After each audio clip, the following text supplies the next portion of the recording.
All right, let's move on to what arguably is the toughest group in the state, certainly the toughest in southern New Jersey. We talked about it last week, South Jersey Group 4.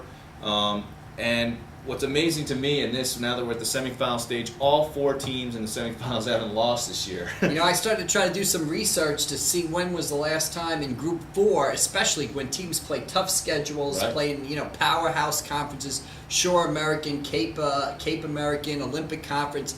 When's the last time all 4 teams were undefeated? I couldn't find one. Our records kind of petered out in the early 90s, but back to then I couldn't see a time when all 4 teams that were left in the tournament were undefeated going into the semifinals. And the 2 teams we're talking about now are Egg Harbor Township, number 4 in our Elite 11, against Toms River East. Number right? 5. Number correct. 5 in our Elite 11. Right. And, our story in Friday's paper focuses on T.J. Johnson. We've been talking a lot about him.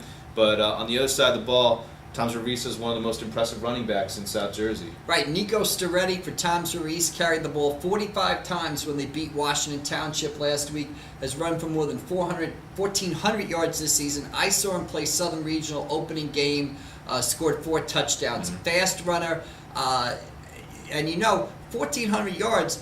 Toms River East makes no secret about what they're doing. Right. So every team that went in there with one mission: stop Nico Storetti. So far, nobody's been able to do it. That'll be EHT's challenge on Saturday at St. Augustine. Yeah, averaging 8 yards a carry. Again, this game is at St. Augustine because Egg Harbor Township Field is still being constructed. There has been, I think is it official that they're going to play on Thanksgiving? I think that it's looking good that they'll be able to play mainland at Thanksgiving. But the Eagles, certainly aren't short on talent themselves. We mentioned Johnson, but there's a lot of other guys on that team that really have stepped up this season for them. Right. I mean, to me, both these teams are very similar. Both teams rely on their quickness and are fast. Both teams play stingy defense. They're not overly big, but they both gang tackle and get a lot of people to the ball. Right. Now, where I think the difference is what you just said. Toms River East relies on Storetti for plays on offense. But EHT has other people. They not only have T.J. Johnson, they have Scott Miller at quarterback. They have Stephon Thomas, who caught a 65-yard touchdown pass against Shawnee. They've got Zach Agostino, fullback, showed what I thought, I kidded with him afterwards, surprising speed when he scored on a 60-yard run against Shawnee. They got Joe Magnuson at wide receiver, made a big catch in the 4th quarter to keep a key EHT drive alive.